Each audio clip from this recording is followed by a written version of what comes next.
Merry Christmas, everyone, and advance Happy New Year, I guess. Welcome to the 2024 IRO Awards. Oh my god, we made it through another year. Holy crap. And I will be doing this in one take. Hopefully, I don't have to edit and cut because it's gonna take a lot of time. It's like, what? It's already the last week of 2024. Christmas has already happened, but hey, this is my gift to everyone who still somehow is subscribed to me or follows me. But yeah, as if you guys remember, I did 2023 IRO Awards back in January, and now we're gonna do 2024, but with a different set of categories. Actually, there's only really two categories. There's number 1, top 24 media I enjoyed, and number 2, top 10. Oh my god, top 24 media I enjoyed, and top 24 IRL moments. So yeah, we're gonna start with top 24 media, and then we're gonna go with IRL moments. I don't know how I'm gonna be able to explain the IRL while protecting everyone's privacy, but which I will. But for our first category, top 24 media I enjoyed, we've got sports, shows, movies, games, music, and YouTube. So we'll be having 4 candidates, and we'll be having honorable mentions as well. So you'll have like 4 for each category, which will sum up 24 candidates in total. Alright, so let's start with sports. Number 4, we got WWII. Number 3, we got Messi with Inter Miami and Argentina. Number 2, we got AEW. And number 1, we got Barcelona. And obviously, if you've seen my previous awards, you can tell I'm a big wrestling fan, and I'm also a big football fan, specifically towards Messi and now Barcelona. And the winner for this year, the best sport I've enjoyed this year, is Barcelona. And this is because this is the first time I followed Barcelona ever since Messi left. And everyone has that excuse of like, oh, you only follow Barcelona because of Messi. But then again, if it wasn't for Barcelona, we wouldn't have Messi. So we gotta owe it to them. And it's not just Messi being Barcelona before. It's also the fact that Barcelona stands for a lot of great things that I think people can resonate with.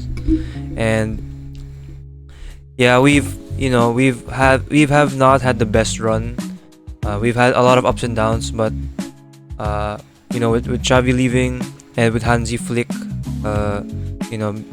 being the new coach, and with Lamine Yamal, becoming the next big thing, I am genuinely confident in my club that we can actually win again and be the best team again. So yeah, I put AEW at number 2. I enjoyed wrestling a lot, and AEW has been really great once again, wrestling wise. We got Will Ospreay literally pulling out 5-star matches every pay-per-view. We've got Sting's retirement, which is crazy because I've seen him wrestle in WWE back in like 10 years ago, and unfortunately he wasn't able to get a good run. So I'm really glad he got a good run, a good final run here in AEW. And we also got Swerve Strickland, finally becoming champion, which is insane.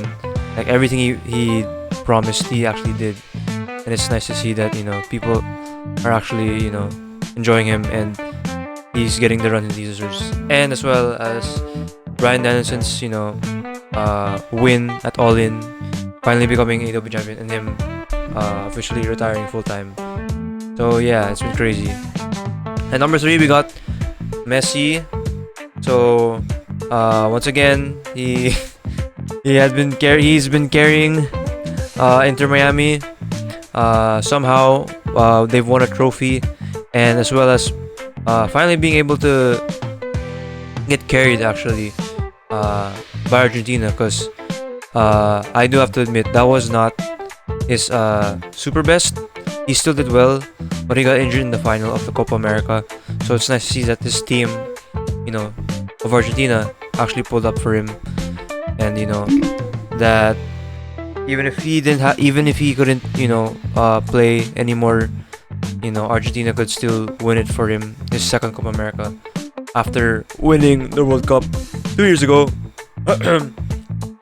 So yeah, it's been a great year for Messi and Messi fans. We finally got the F50s back as well from Adidas, which was also cool. And last but not least, we got WWE, and I enjoy WWE. It's just that I don't watch it consistently as much compared to AEW, and a lot of great moments has also happened as well, and a lot of things are changing and will be changing, especially with the fact that Raw will be in Netflix next year, which is pretty cool. So for WWE this year, we got Cody Rhodes finally finishing the story, beating Roman Reigns for the Undisputed Championship. We got Roman Reigns coming back, finally being a babyface, and everyone cheering for him. We've got Gunther being an insane champion. We've got Drew McIntyre and CM Punk with an insane feud. We got the Judgment Day breaking up, and as well as John Cena announcing his retirement and Money in the Bank. And this year was insane, as well as the fact that The Rock came back and actually wrestled good. Holy shit! But yeah, it's it's been an insane year for wrestling, and it's been an insane year for football as well. So it just gets better next year. So once again, sports number 4 WWE, number 3 Messi, number 2 AW, number 1 Barcelona. And actually I have honorable mentions as well. So honorable mentions are basically stuff that I was able to enjoy, but I just wasn't able to enjoy it enough for it to be part of the top 4 candidates. And for my honorable mention for sports, we've got F1, and I have a lot of friends who are into F1. I have a lot of I have family members who are into F1, and I know I don't know everything. I just know enough. I know about the Clerk. I know about Hamilton. Of course, I know about Max Verstappen, and yeah, I'll probably definitely get into it next year. Actually, my tito literally goes to Singapore just to watch F1, which is pretty cool. So yeah, that's about it for sports. And now our second category in our first video, in our first category. Yes, we got categories over categories. My goodness, we've got shows. So we've got Captains of the World on Netflix. Actually, all of these are on Netflix. So yeah, Captains of the World. We've got Takagi-San live action. We've got Blue Lock, and we've got Happiness. And for my pick, this is really difficult because Blue Lock was one of my main and shows that I've enjoyed throughout the year. And Happiness just came out recently, so I don't think I should give it recency bias, but I think it has to go to Blue Lock. Definitely Blue Lock. So why Blue Lock?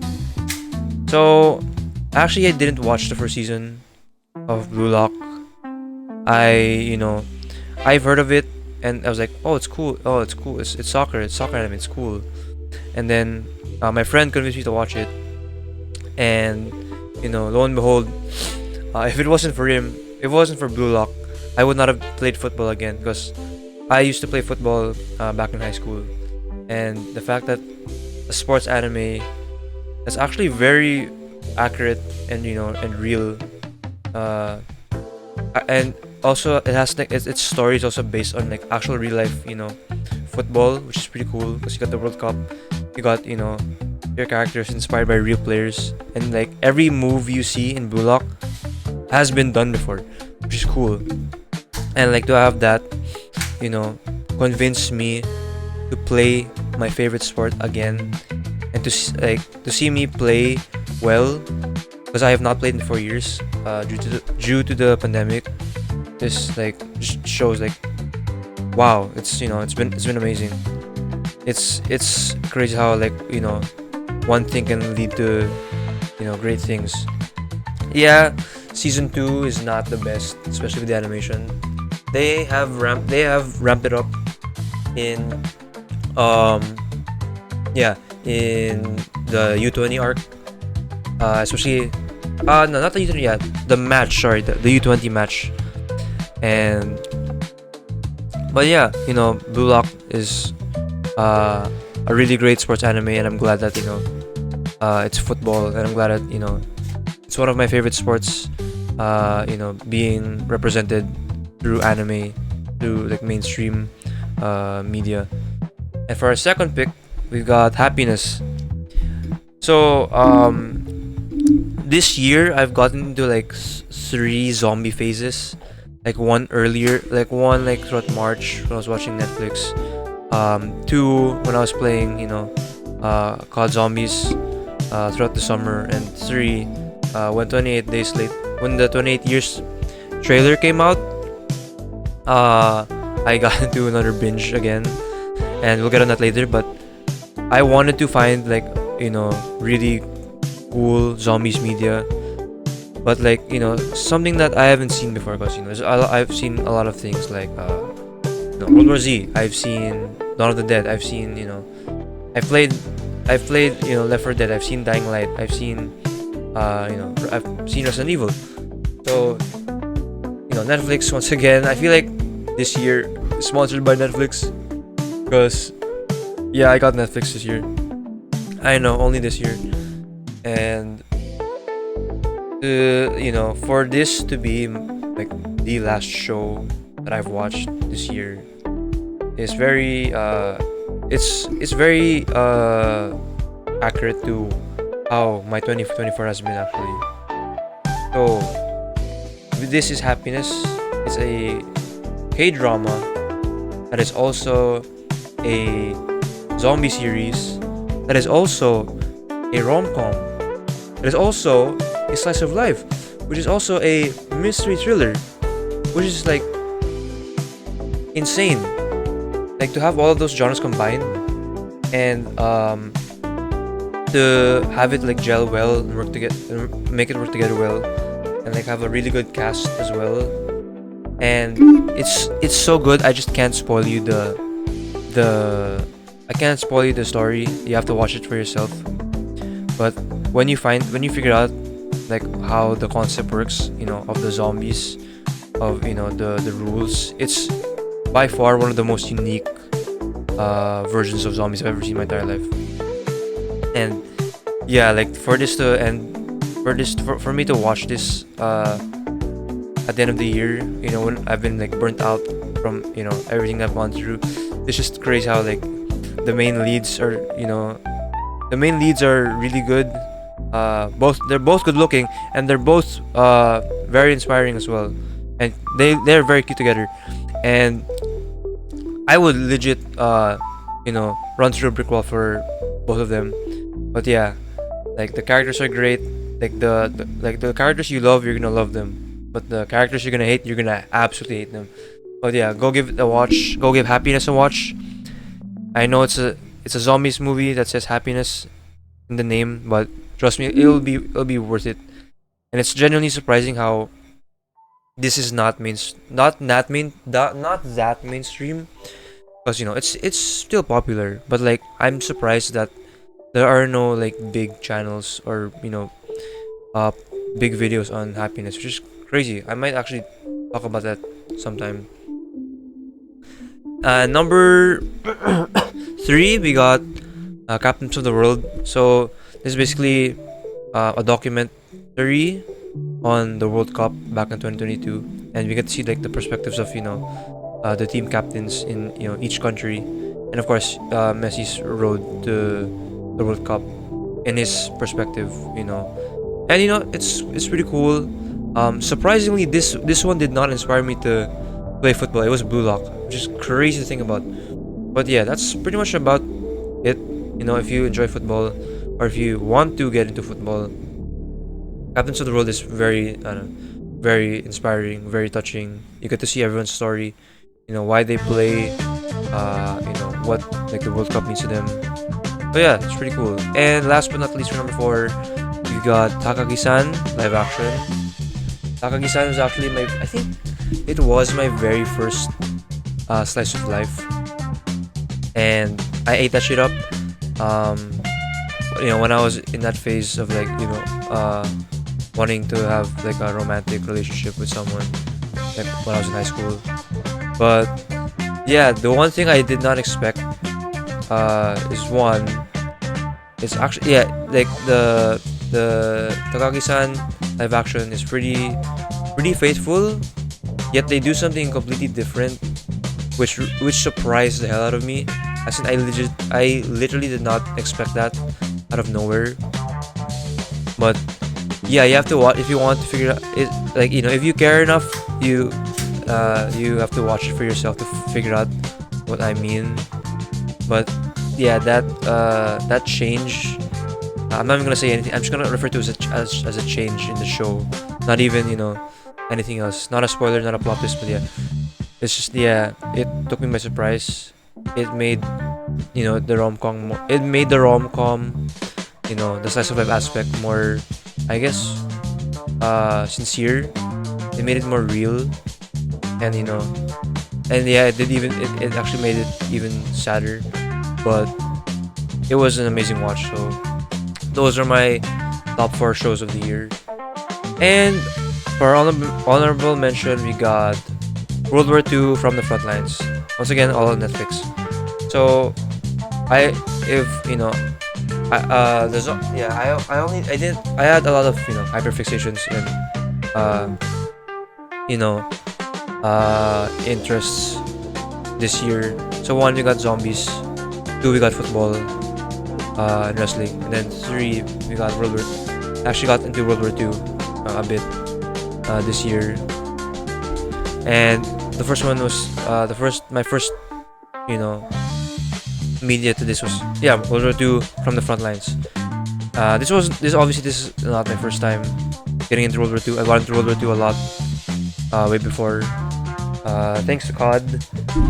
But yeah, seeing World War II through like an actual like documentary point of view, and like seeing people's actual like real life people who experienced World War II from their perspective is I can't say cool, but it's more so it's good to learn about about their experiences and what they went through. Like, yes, war is not good. War is very not good, but like the whole concept of it, and like being able to learn from it, that's that's what makes it worth watching if you are into that. So yeah, that's about it for my shows, and we are not halfway. We are going to the third one. Third category is movies, and my god, there are a lot of movies that I not only enjoy but I also watch. Like, if we're talking action, we're talking horror, we're talking action, we're talking horror. Yeah, that's usually what I watch. So for number 1, we got sorry, not that. So we got VHS 85. I think I actually need to. I will search it up right now. I cannot risk that. I cannot risk that. Don't mind the. Yes, my attire. Camera. 20 minutes, guys. Oh my god, can we do it in 20 minutes? VHS. Oh, great, okay. I watched both last year's and this year's. I don't know why I didn't watch the one last year.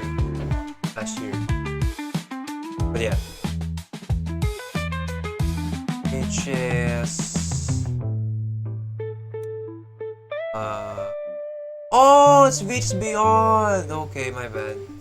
Yeah. I think 85 was like last year, or it was either last year or yeah, a few years ago. Oopsie daisy, sorry about that. Okay, yes, I will try. Okay, we got VHS Beyond, we've got Godzilla X Kong, we've got Transformers 1, and then we've got Extraction 1 and 2. I'll put that there. So, you know, just because, you know, these are my top movies doesn't mean, you know, I've enjoyed a lot of movies as well this year. It's just that these are the ones I prefer. These are my favorites talaga. These are just my favorites. We've got I watched, you know, Planet of the Apes. I watched Deadpool vs Wolverine. I literally watched Smile 2 just now. My god. But yeah, for number 1, I would say Extraction 2. So the story behind this was pretty funny, I guess, because you know me, I'm a John Wick fan. I literally cosplay John Wick, and you know, throughout this, yeah, at the start of the summer, things kind of slowed down a bit, and I wasn't going out as much, so I was, you know, all I was doing was just, you know, either working out or just playing Warzone, you know, and I wanted to watch something on Netflix that, you know, would be worth it, and lo and behold, we got Extraction 1 and 2, and I was genuinely entertained and surprised by how good it was. It was, yeah, John Wick-esque, and you know, the way Chris Hemsworth, you know, was as Tyler Rake, and yeah, like the concept as well. It's basically, yeah, you know, like if John Wick was a mercenary, and you know, being able to rescue children. Yeah, that's crazy. I don't know actually for that, but yeah, just the way it was, you know, it was the action and the style similar to John Wick. I know I shouldn't compare, but yeah, it was so cool, especially like the POV of, you know, Tyler Rake and the person he's saving, trying to escape from, you know, the bad guys. But yeah, it was really fun to watch. The one takes are insane, and it feels like you're really there. So, you know, I definitely enjoyed Extraction, the first one, over the second one. Though the second one had like, you know, the second one had the better opening fight sequence, because it was literally just one take. But I definitely enjoyed the escape sequence from the first one, and the story overall, and the relationship with, you know, Tyler and the child. So yeah.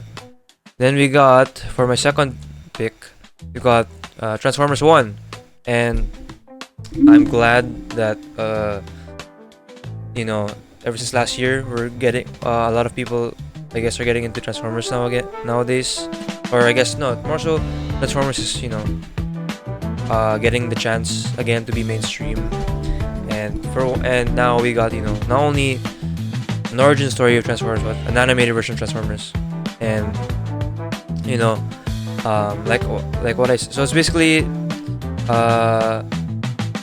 Transformers 1 is basically Transformers Rise of the Beast and, you know, Spider-Verse combined, obviously, because those were my picks last year, and it's great to see, you know, the origin story of of Optimus Prime and Megatron, were formerly known as Orion Pax and D16.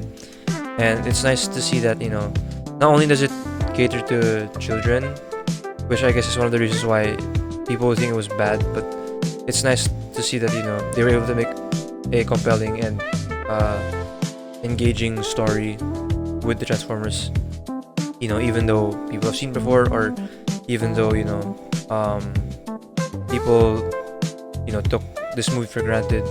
And it's really cool to see that everyone can still enjoy Transformers, and Transformers can still be really good. But yeah, so Transformers 1. And then for number 3, we got VHS Beyond. VHS is one of, if not my favorite horror movie franchises of all time.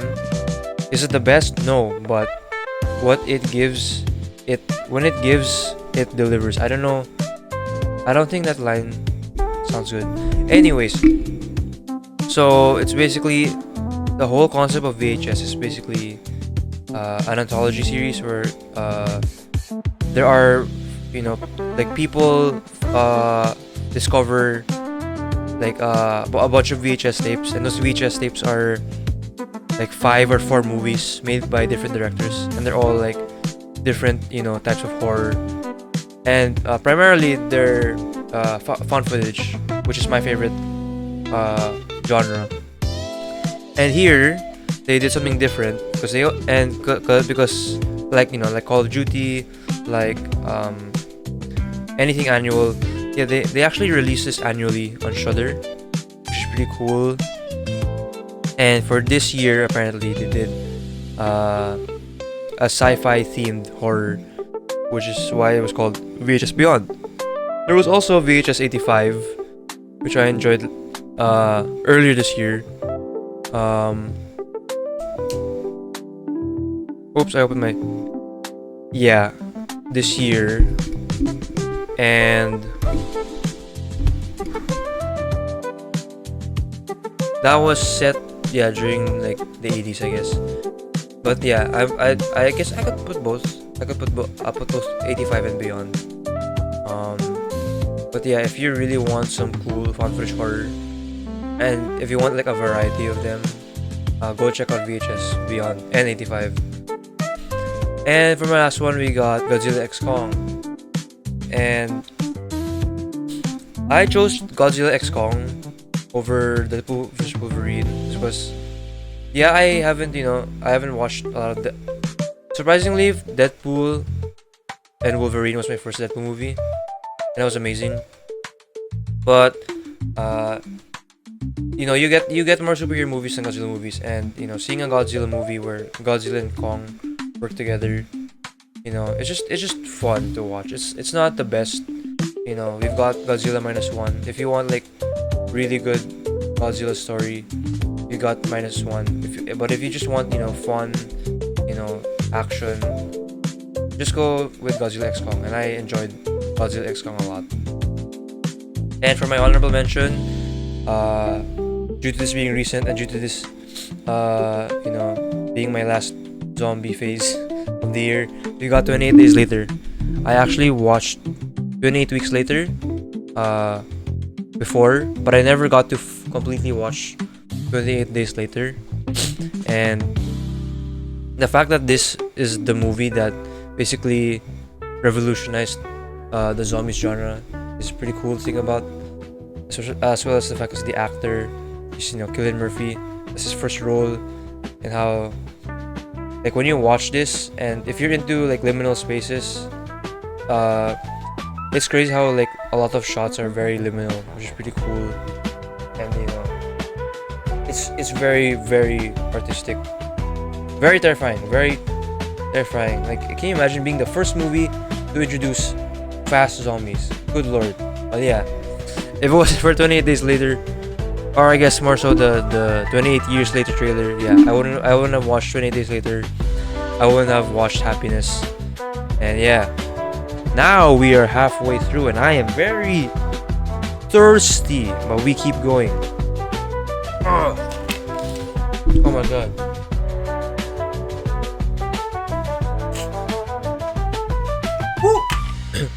Okay. Yeah, I'll probably have to edit this a lot. It'll be worth it. Alright. Camera check, camera check, camera check. I think I just put this here. Yeah, I could just put this here. Okay. Now for our next I forgot to show Optimus Pack. Alright, packs. Transformers 1. This isn't even Transformers 1, this is Rise of the Beast. But yeah. Anyways, we've got games. Halfway through we got games. I don't know why I didn't put this last year, but I guess I you know didn't want to. So games I played a lot of games this year. I played the usual Valorant. I played Apex. I played, well, I'm mostly a shooter guy, so you can check my streams if you want. Actually, I'll definitely be streaming more consistently this next year. Hopefully, please. Next year is the year I finally get paid. Just kidding, but yeah. But I wanted to put a spotlight on the newest ones I've played this year as well. You know, we've got like the finals. We've got what else we got? Yeah, we got like they're mostly shooters. So yeah, we've got Rainbow Six Siege. We've got FC24 or FIFA if you want. We got Black Ops 6 and we got BF5 or Battlefield 5. And for me, my best game of the year, or I guess my favorite game of the year, would be Battlefield 5. Yes, that is right. Battlefield has beaten COD, which is insane to think about for me, considering I'm a Call of Duty fan. And I guess the best reason why is because I think you know, like Valorant, where you know it's way better if you play with people or with your friends. I was able to experience that with Battlefield 5. I was able to play Battlefield 5 with my cousin and you know my best friend, and you know they were not lying when they say that you know there are only in Battlefield moments, because like this is set in World War II, and even though it's not, you know, historically accurate, it was so much fun to play. It was so many, you know, fun moments, so many funny moments, so many sweaty moments. Like we had this one game mode where we had to prevent, you know, the enemy team from pushing through, and like we were having fun just sniping them like in the first hour. Literally like nearly arguing each other to death, trying to defend the last sector from them, and they had like fire breathing tanks and shit, and somehow we won, like literally like on the second hour, which is it's just yeah. I never got to experience it that much with Black Ops 6. I did play with people, but yeah, Battlefield 5 was, you know, my game of the summer, and you know since it was summer, I was able to play throughout, you know, it was the most I've played throughout the year. It was the game I played the most this year. So yeah, Battlefield 5. If you can set, you know, your historical inaccuracies aside, you know, if you enjoy shooters, if you have a knack for, you know, World War II, you know, tank, airplane, even boat, all out warfare, you can try out Battlefield 5. It's worth it. It's only like it's only 100 pesos in Steam during sales. And then we got Black Ops 6, my first actual COD bought with my own money. So I played COD a lot, you know, here and there. I played COD Mobile. I played World War II and Advanced Warfare with my cousins on the PS4. I've tried Warzone. I do not like Warzone, but Black Ops 6, you know, issues aside, AI aside, is one of the best CODs I've ever played. Great campaign. The Omni movement multiplayer is really fun, and zombies is amazing, and it is somehow incredibly difficult as well. And you'll see on my October video why I enjoyed Black Ops 6. But yeah, if only if it's COD's never gonna be perfect. COD's never gonna be the best game ever. But it's Call of Duty. So what and when they deliver, they deliver. And then for our third best game, we've got FC24. And this is when I was getting back into football, watching Blue Lock, playing football again. I decided to try out FC24. And I know it's EA, and they basically drop the same game every year, but my experience, it was fun to play as Barcelona. It was fun to create your own character, and being able to win the treble with them.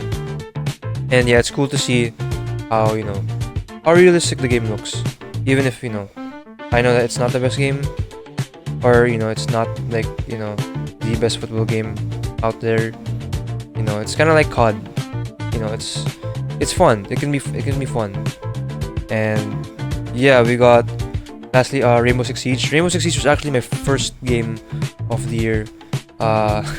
Literally during New Year's day, like 12 a.m. 1 p.m.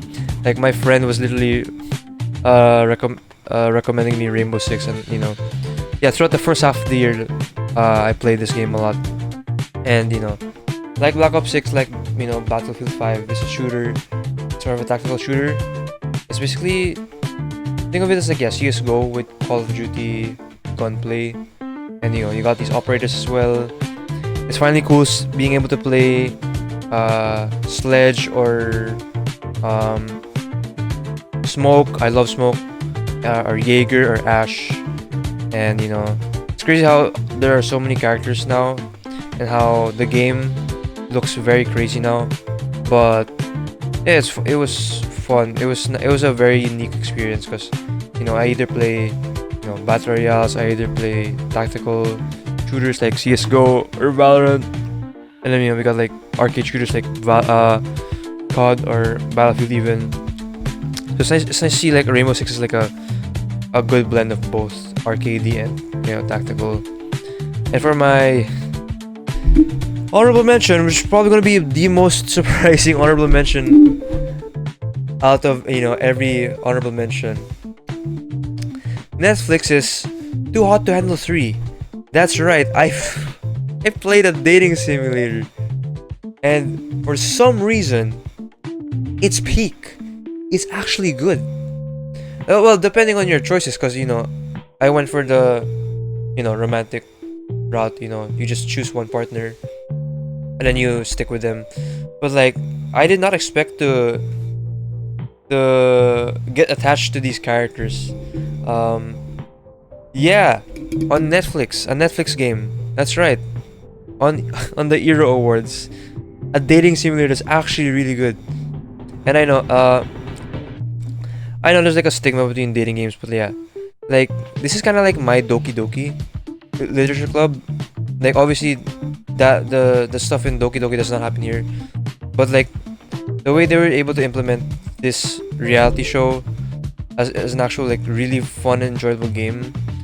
Like yeah, it's if you look at it, people will think like, oh, it's just a dating sim.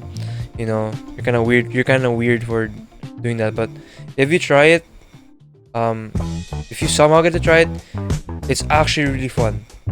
Like the characters are hilarious, like the story is really good, and depending on what you do though, that's the thing. Depending on what you do, because like if you're horny, then that's when it's different. But yeah, if you're not, it's somehow peak. So that's it for games. And we got, for our second to the last media category, we've got music. So we got, for my top 4, we got Zild, we got Linkin Park, we got Kendrick Lamar, and then we got the Lock OST. And what should I... It's Kendrick Lamar. Do I need to explain myself? It's Kendrick Lamar.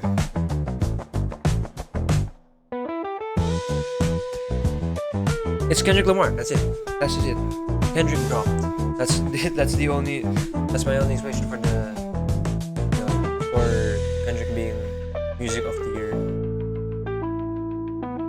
But yeah, being able to go like not only bar for bar against one of the most popular artists out there, Drake, but also like create like literally like go to the next level. You know, even if this wasn't this track, or about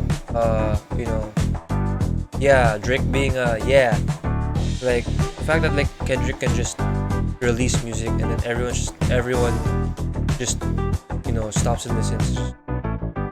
Damn, insane levels. Yeah. And then I'll go for my second best is Lock OST. Good lord, I love the music.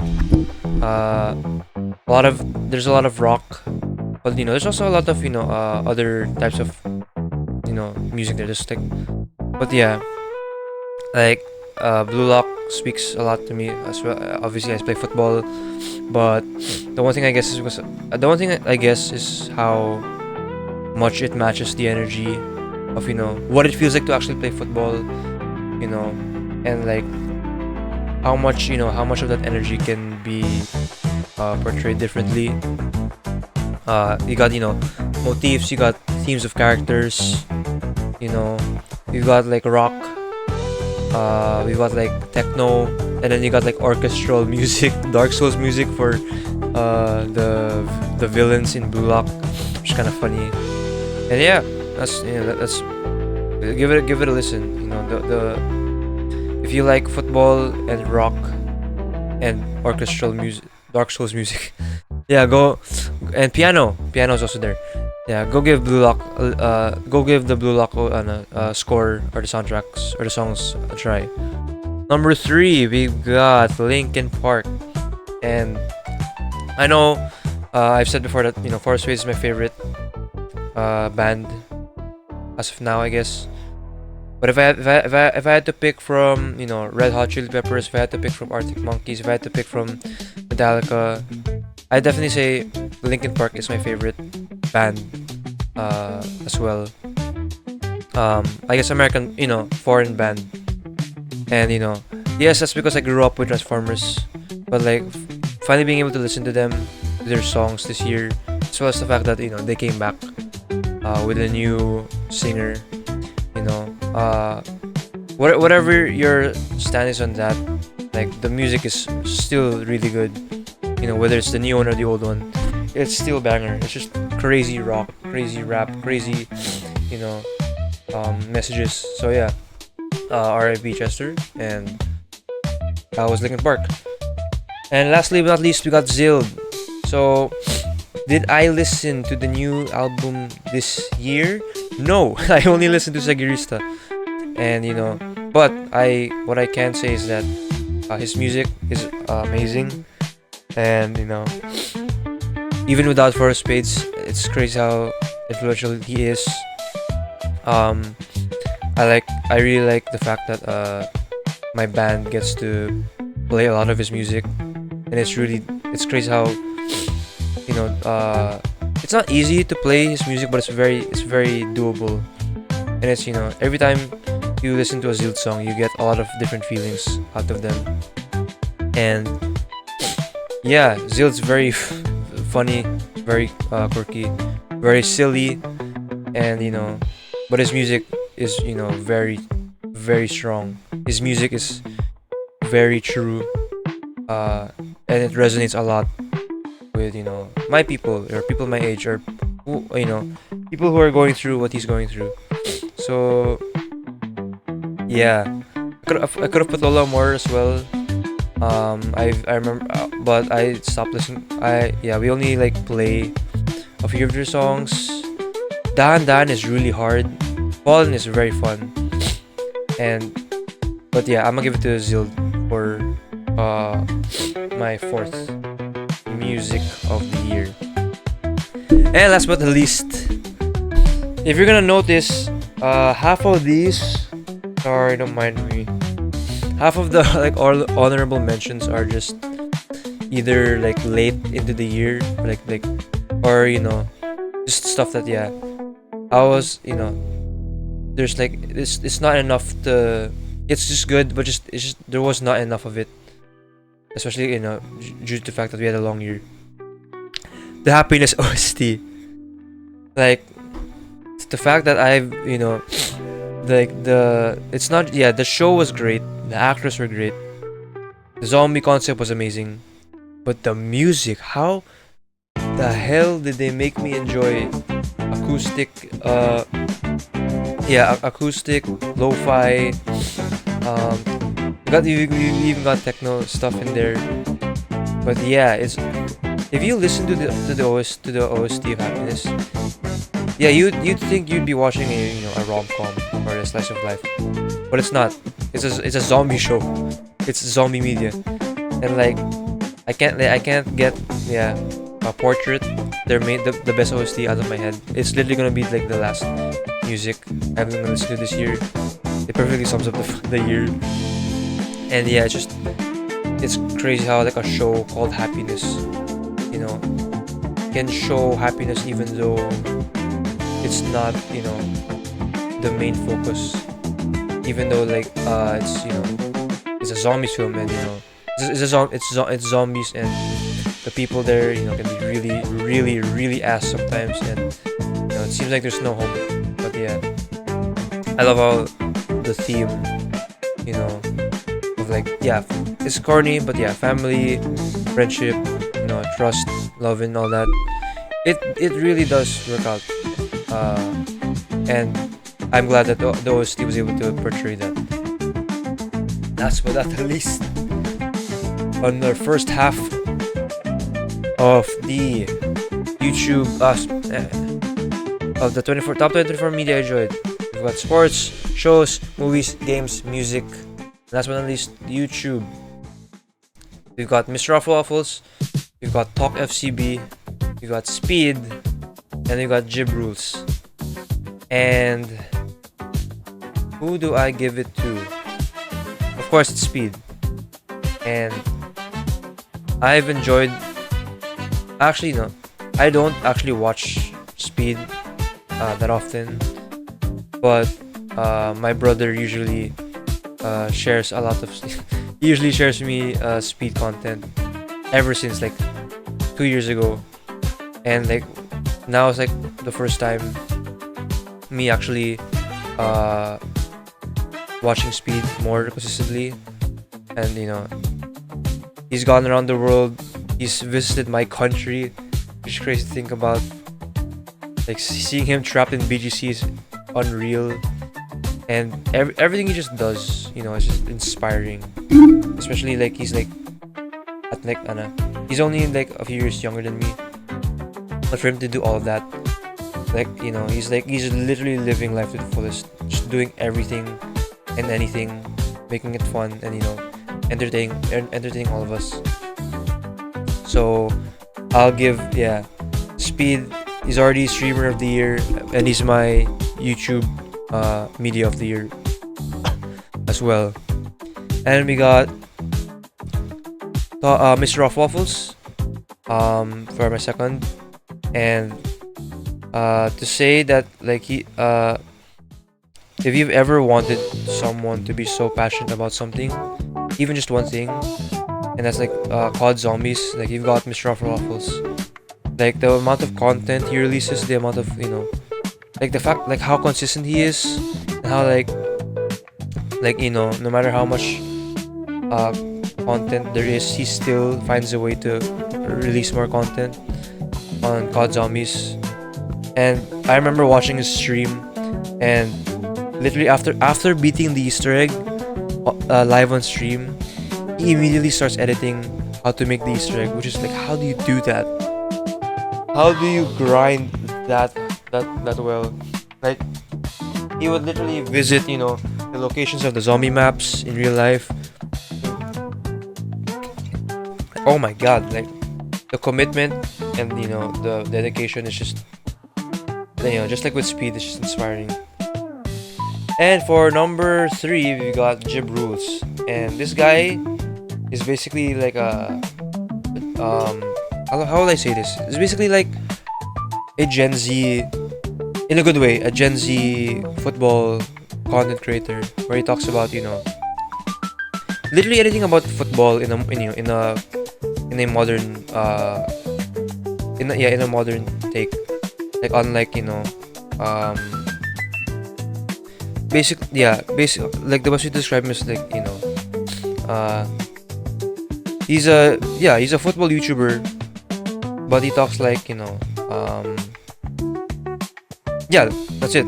He's a football YouTuber and he talks about anything and everything football, like from, you know, how good the players are this year, the, you know, like the movement of, you know, like one skill set of a move in football, to like the shoes, the, you know, the certain players, the, you know, the, yeah, anything, basically anything football related.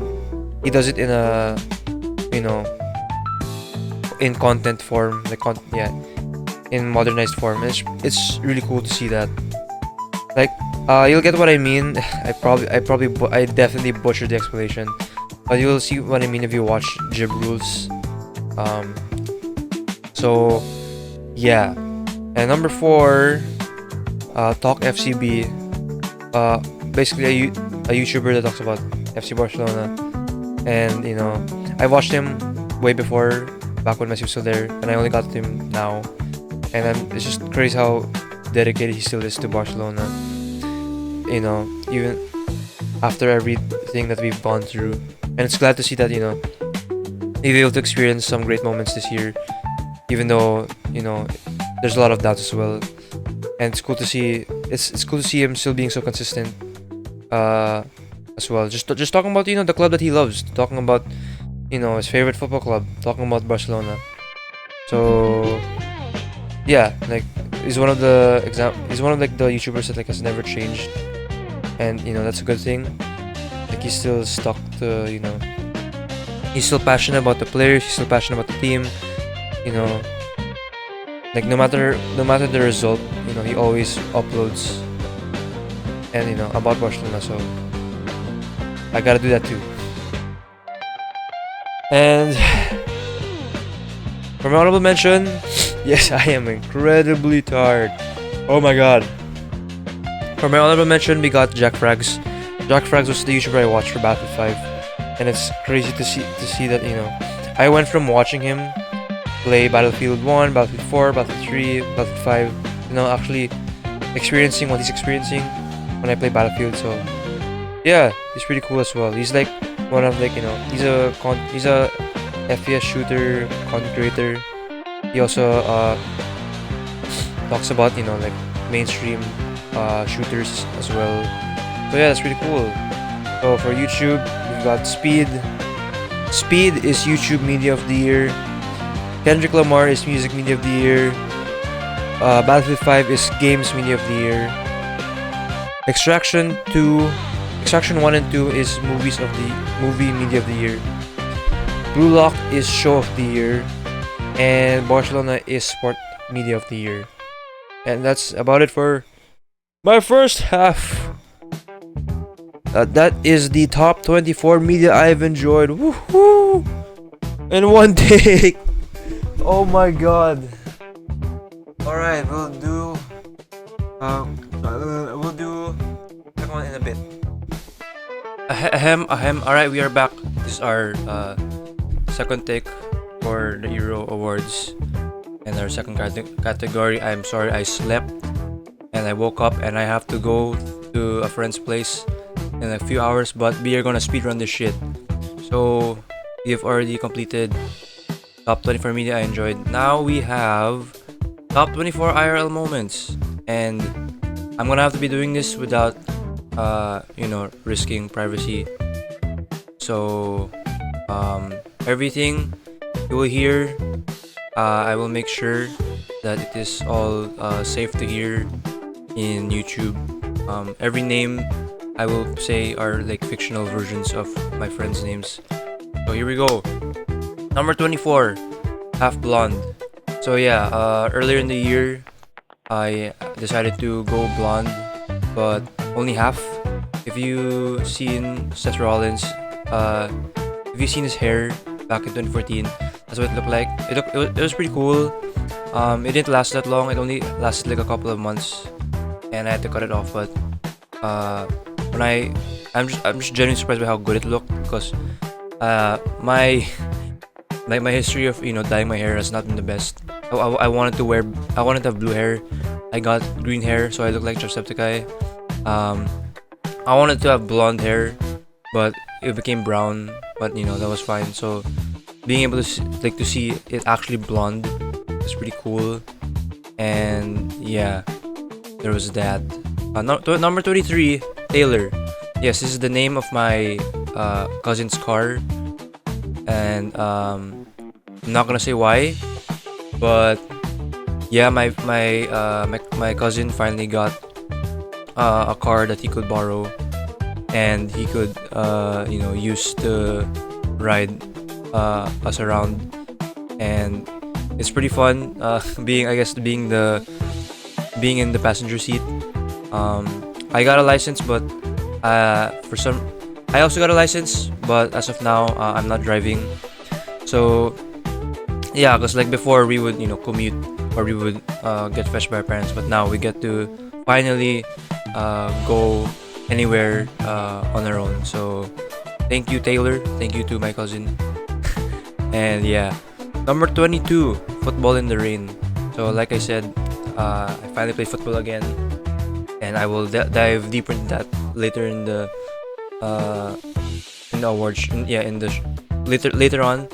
And actually, this was like one of the last times I played football before I stopped again. And it was at night. Not only was it at nighttime, but it was also raining, and it felt so good. And I remember it was my classmate's birthday, and I remember wanting to score a goal for them. So that was pretty cool as well. And like being able to play like at night in the rain, like is very new to me. Like it's been a long time since we would play in a condition like that, because in the Philippines it's always usually sunny, or at best just windy. So having rain pour on you, and having it be at nighttime, and there was music playing as well in the background, that was just pretty cool. It did not feel tiring. It felt very fun, very refreshing. So yeah. And 21, my 21th moment is right after that was late night Cubao. So after playing football, me and my football mates actually went to Cubao, and to discuss to have a meeting on our club. And it was pretty cool being able to not only stay up late that night, but also go to Cubao with my club mates, and just see Cubao. Like I haven't been to Cubao in a while, and like being able to go there late at night was like, I felt like I went to another dimension. Like I felt it was very, very liminal for me. And yeah, that was pretty cool. We ate. We had like we had midnight. Do you call it midnight dinner? I don't know. What do you call dinner food at midnight? But yeah, we literally walked all the way from our football field all the way to a bridge to we literally waited for a bus that would just lead us from Bridgetown to Cubao, because that's where we played, in Bridgetown. And number 20, we've got last academic day of the year, and yeah, this was a pretty I guess a feel good moment, I guess. It's been a long year, and we're already in second year college, and we just finished first sem. And I remember, yeah, we went to my friend's house after. This was the exact same day Barcelona won against Dortmund 3-2, and it was already off to a great start.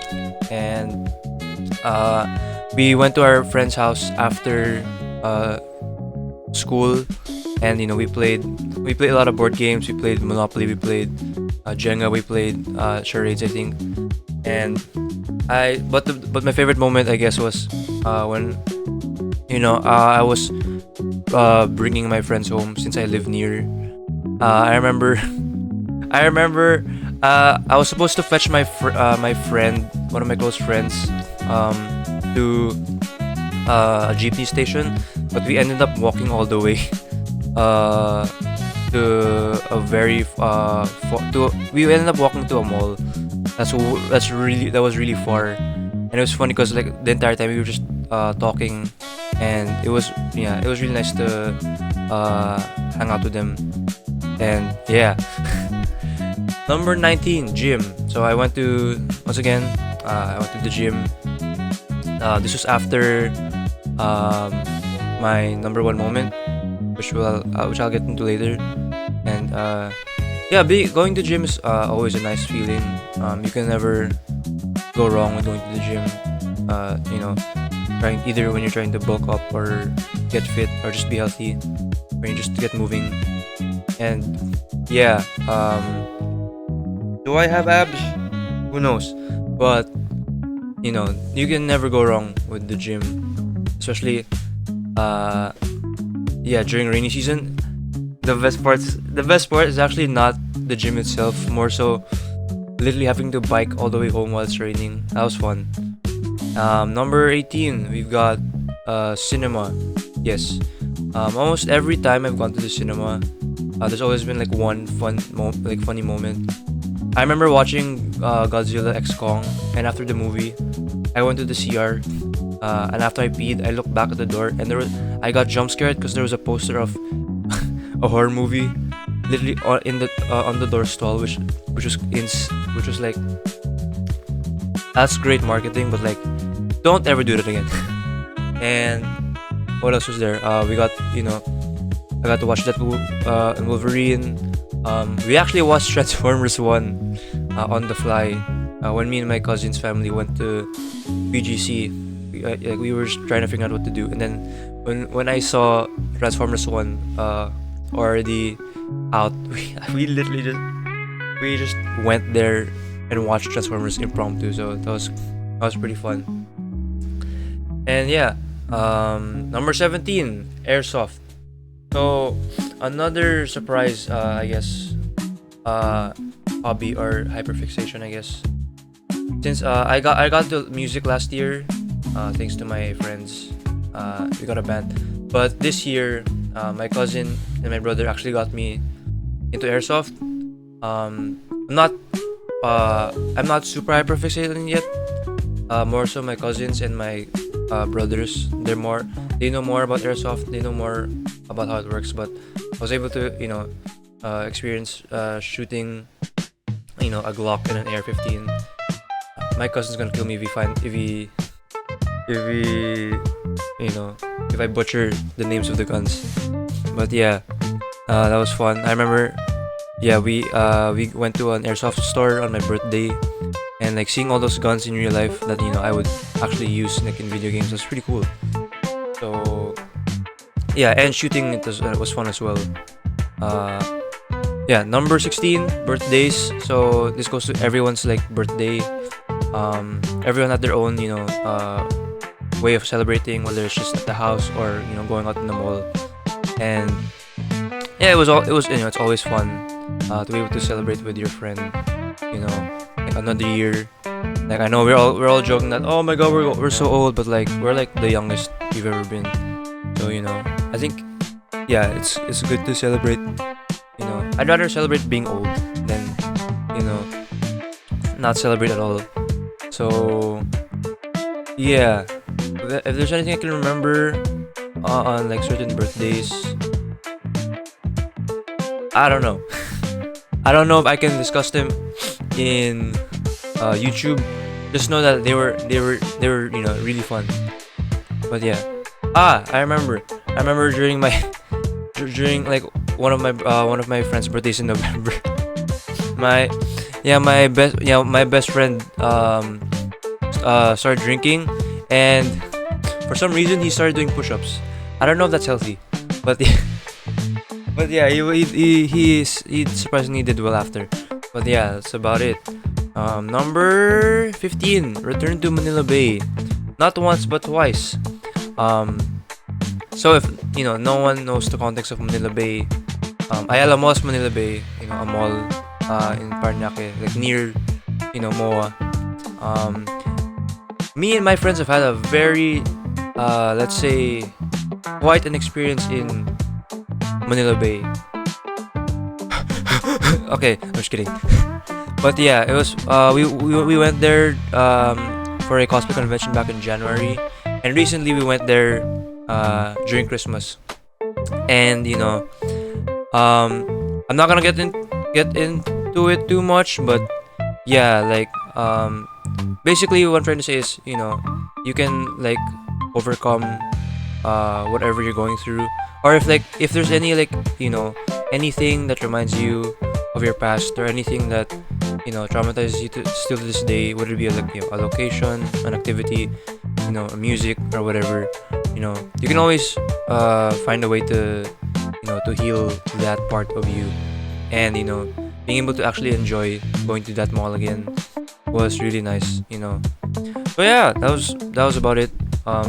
You'll see like on my TikTok, one of my early TikToks this year, the context. But yeah, it's funny. It's fun. We have fun now.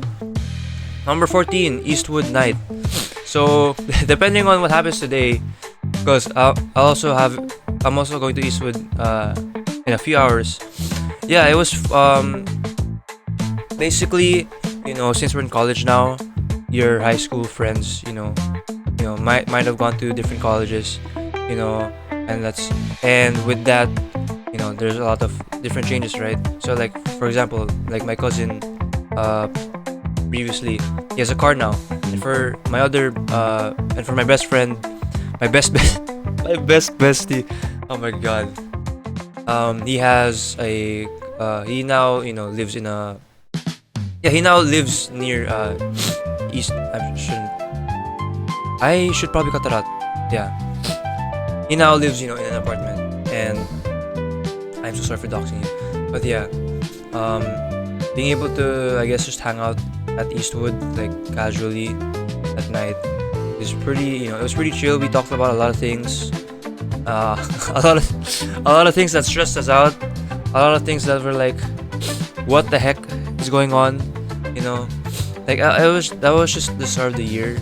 We were just trying to recuperate on like how like how insane the previous years have been, and how different things are now since we're in different colleges. So it's nice. Yeah, it's nice to be able to just catch up with a friend in a different environment, instead of like your friend's house or your house. Like we actually get to we get to drive now, we get to we get to hang out in malls now. So that's pretty cool. I like that. So yeah, you're gonna notice that in the upcoming months it's usually gonna be like me and a friend, and like something cool that we did. So yeah, number 13, Soul Night 2000. So during, I guess, yeah, not midway through the year, but yeah, like close, like nearly, yeah, during summer, like nearing, I don't know, how do I speak? I'm not gonna edit this. I'm not editing this. I'm gonna keep this here. Yeah. Halfway through our second sem there, I would say that like April, May. I had this friend that I usually sit beside when during our drawing classes, and we would play. Oh my God, my lola's there. Hold on. All right, I got tuna salmon from Manila. So hopefully this will be my last take, I guess, for Euro Awards. I think we were in number 13, Soul 2000. So like I said, midway through the second sem, first year, um, I got closer with my seatmate, who was also into cars. He was also into Temanite, and like every week we just started playing Soul Knight together, and it was funny because like everywhere we went, we just played Soul Knight, and I was getting my ass carried because I haven't played Soul Knight in a while. It's pretty cool. We also have like original characters. We also have like a lot of inside jokes. Basically, one of my best friends in class as well. So that was pretty cool. And number 12, BS Adler. And if I have a best friend in class, I also have a best friend in school as well. And this was during summer, and I remember we were going through a lot of difficult things before that, and one of my friends was able to I guess help me as well, and I was able to help him as well with what he was going through. So at the start of summer, I basically just gave him a tour from where I live, and it was just nice to be able to, I guess, talk about everything that we've been through from throughout the year, or like from where we came from, like our stories and stuff. And it's nice to see that I could see the fact that I could also see that he was able to like change for the better, because just like me, he also had a lot of shit to go through. Like he wasn't he wasn't always a good person, and just like me, he was willing to change as well. That was nice. And and now we're basically like Adler. I say Adler because we're basically like Woods and Adler, or Troy Marshall and Adler. We're basically like brothers in arms now. So that's also pretty cool. And number 11, this is actually a pretty sad one. RIP Fulcrum. So Fulcrum is the name of our our gaming cafe near my subdivision. And here I was also able to play with my other classmate, who I got really close with as well, because we played Valorant throughout the year. And like back in April, it suddenly just they decided to shut everything down and close the cafe, which is really sad, because we had a lot of great moments there. Me and my neighbor had my neighbor, my cousin, my friends had a tournament there. We lost terribly in CS2, like what 213 I think. It's crazy to see something, I guess, that you enjoy, even something that you enjoy with your friends can always be put to a halt, or can always close down. So at least we were able to play together in that cafe. Number 10, I like this one. From 11 to 24, I guess you could like interchange all of those. But here, these are actually like my top, like worst to best, because they're all my favorite moments. But number 10, bike to Taytay, UP, and Eastwood. So throughout the year, me and my cousin have biked a lot, but this time we've actually biked further. Before we would only bike around the village, or just outside our village. But now we've gone downhill twice. We've gone to Eastwood again. We got to be able to bike through the city, and for the longest ride, we got to go to UP. It was actually terrifying, having to go out on the road with traffic. And if the Philippines, the traffic here is unbelievable. But it was worth it, being able to go to UP and bike there, as well as being able to see the sunset, and as well as the fact that we somehow made it alive going back home downhill with all that traffic at night as well. So that was fun. Number 9, we got my 2 vacations this year, Baguio and Bicol. I didn't know which one was better, so I just put them together. But yeah, Baguio was at the start of the year, February. We, it was, the closest we could ever feel to, like winter, because Baguio is known for, being very cold, being very windy. Like you can wear a jacket, you can like double layer there, and when you go outside on a sunny day, it would feel like you still have aircon on. So that was pretty cool. We went, yeah, it felt, the vibes were, I guess similar to Gravity Falls. If you could compare Baguio to, to something popular. But yeah, we had, we went to a museum. We went to, we had, what's it called? Yeah, we had paintball. It was fun. It was fun. I was able to skate there as well, and like being able to go on vacation with my half blonde hair, was pretty cool as well. Yeah, it was very nice, very cold, very peaceful. But Bicol, on the other hand, was very fun. The only thing I don't like about Bicol was the fact that our hotel and our internet was not as good compared to the one in Baguio, but it made up for it in the fact that it was my dad's hometown, and everywhere you go, like whether you're on the road or you're in SM, you can see Mount Mayon in the background. And I guess for one of my favorite moments as well was being able to drive an ATV. That was so cool, like riding into the jungle towards Mount Mayon itself. That was amazing. That was really cool, because me and my brother would start doing donuts, like Mordecai and Ruby from Regular Show. That was absolutely fun. And yeah, it was nice. Bicol was during summer, so it was internet aside, yeah, and cause like the internet was absolutely abysmal, because it's not like it's in between having no internet and having good internet. It's the internet is so slow, it just irritates you. The internet in Baguio was really and the room was great, but yeah, those are my 2 vacations. We didn't go to Taal this year, or no, we didn't go to Tagaytay. Sorry, we did not go to Tagaytay this year, because we usually go there every year. And unfortunately, we couldn't go. I don't think we can go to Sofitel anymore because it got closed down. Yeah, also sad to think about. Number 8, Calamity 10.5. So this is where it gets good, because this is for context. Like my original group, my senior high group, my friend group, coming back into my village.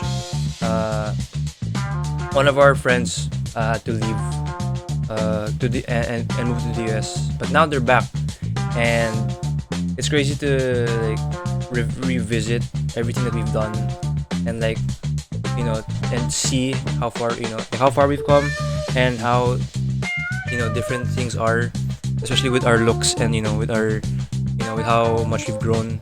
And yeah, being able to like go to BGC, being able to go to Aura, and spend time with them again, and especially with their with their new American friend as well, was really fun. And yeah, it was just insane to see like your friend go away, and then for them to come back, and it feels like you guys like never nothing changed between you guys. Y'all are still good friends. So yeah, that was also fun. That was actually a precursor to actually our top number 1 moment. Like yeah. Number 7, SQC. Blue Lock is real. I don't know why I put it there, but yeah, SQC was the club I joined playing football again for years, and it's crazy to think that it's a really small club. It's not it only like started coming up like last year, but like to think, it's crazy to see like how passionate the players are, how much fun they have playing football. Like how, like even though like it's a really small club, the manager, the people helping out there, they're all very, yeah, they're passionate because they love playing football. And I will admit I didn't stay there for a long time. I could always come back, since a lot of stuff got in the way. But yeah, I'm just grateful for the fact that they were able to let me play football again in 4 years, and I was able to enjoy playing football again as well. So thanks to them, like I was able to meet a lot of new friends. It's crazy to think that just being able to play football can create a lot of memories as well. So yeah, number 6, Ripple graduation. So my cousin, my neighbor, who's also my neighbor, my other cousin, and the cousin who I stream with Valorant with, finally graduated high school, which is insane to think about. Because I remember like we were junior high school students before, and it was just a feel good moment because it was also at the start of summer as well. Like I just got out of first year college. I finally finished my finals. We went through everything and stuff. We went through a lot of things. We finally did it, and having my cousin graduating when I graduated last year, it's just surreal how we're finally college now. And it was really funny because we went to Shangri-La, we ate at Texas Roadhouse, and then like just throughout our time in Shangri-La, we were just reminiscing on like everything that's happened, and we were like, me, my cousin, my brother were like just laughing at our inside jokes. And yeah, it's just crazy. Like no matter how old we got, no matter no matter how how much has changed, we're still close, we're still together, and yeah, that's what's important. Oh my god, my words. All right, now for our top 5 moments of 2024 IRL moments. EK, or Enchanted Kingdom, both January and June. So for the first EK, this is actually a school event, so it's more of like a field trip. But it's not like a traditional field trip where everyone goes. You actually have to pay if you want to go or not. And for some reason, I went. I only had one classmate go with me, but I was also able to meet with. I was also able to create a new friend there as well. Who was from another section. And yeah, it was my first time in EK. The only thing I kind of didn't like about it was the fact that the data is not strong. So if you, speaking from experience, if you split up with your friend, or there is a chance that you might never see them until you go back on the bus. But yeah, the Ferris wheel was scarier than I thought, but that was pretty much the only thing I went. On the first try, the Ferris wheel and the log ride. But the second time with my neighbor, with my best friend neighbor, I actually need names for these guys, but yeah, we went through every single scary ride, and that was like the first time since last year in Star City where I actually went through like a legit fast roller coaster. And I don't know what's funnier, my friend's reactions or my friend's dad's reactions, because he did not react at all. Actually, he started laughing at us because of how much we were freaking out. So that was annoying, but that was really fun as well. But yeah, that was also the one in June was literally like a few days after last day of school. So yeah, it was a really feel good moment as well. You get to finally relax by crashing out in roller coasters. After after finals. Number 4, Tanabata 2024. This is possibly my favorite. Not counting number 1, because number 1, 2 and 3 are like combined events. But yeah, like Tanabata 2024 might be my favorite cosplay event of all time. And I guess it's because that was during my mom's birthday as well, and I was able to show off my cosplay in front of my family, and they were all pretty surprised by my cosplay. This bachelor from Blue Lock, so not that many of them knew, but yeah, it was nice to be able to go with my friends again. This time, it was with my not just with my bandmates, but it was also with my classmates as well. So them being able to, get together and gel well together. It's pretty nice. Yeah, like we didn't just stay at Mega Mall. We went to Podium. We walked around while our other friends were playing My. Yeah, we even had like a stop at 7-Eleven. I don't know, but it's just those little moments, like outside. I think it's outside the cosplay convention itself. It was pretty fun. But yeah, I'm glad there's a lot of Blue Lock cosplayers, even though that was before cosplay. That was before Blue Lock season 2 released. So obviously the hype was still there. But yeah, it's pretty cool. It was pretty cool. There's a lot of other cosplays that I didn't think I would see. I saw. Probably show pictures here. Probably not. Cause yeah, I'm running late. Number 3, finals week. All 3. So if you would believe it, we did not just have one final, not just 2 finals, but 3 finals in 1 year. So the first one was in January, our first sem. The second one was in June, our second sem in first year, and the third one was in just like last week. Yeah, just last week, for our first sem in second year. And it's crazy how all 3 have like different vibes, but you still get that that feeling of a finals week. So you go through all the difficult performance tasks, you do your exams, but it's also the things in between them as well that are very that make them stand different. So like you could have a finals where everyone's good, everyone says goodbye to each other, or you could have another finals where there's a lot of drama going on and like you're just glad that it's over. Or you could have a finals where it's not perfect, but at least it's better than than before. So yeah, that's it's crazy how like easy. I don't like, obviously this may not be applied to everyone, but like exams and college, depending on I guess who you are, has been easy. For me it's been way easier, and it's a feel good moment where after everything you work towards, like it pays off at the end, and you get to take a break, especially having 3 finals in 1 year. So yeah.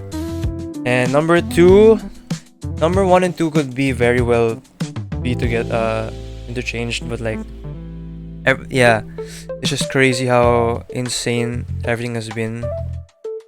But these two moments have been like unbelievable. So number 2, we got TTP first year anniversary. So if you don't know TTP is the Trouble Project. It's my band, and we actually made it through 1 year after forming last year.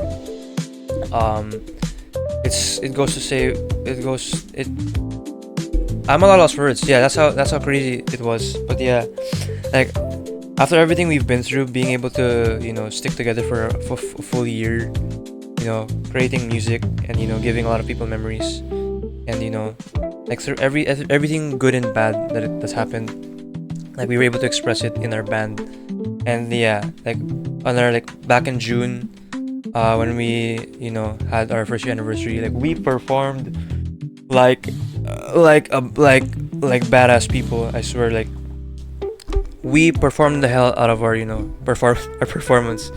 Yeah, from from Four Spades to Zill to Arctic Monkeys to Bruno Mars. Like we were able to just cover everything and anything. And yeah, it's nice to be able to connect as well, because we also brought our classmates from our different colleges. Since we're from different colleges, we were able to bring together a lot of people, and it's just nice to be able to have everyone connect with each other through music. And like just 1 year can mean so much to to a band, to a group of friends, to a family, But for number 1, because like we've got number 2 is family, but number 1 is also like a very strong message on family, I guess.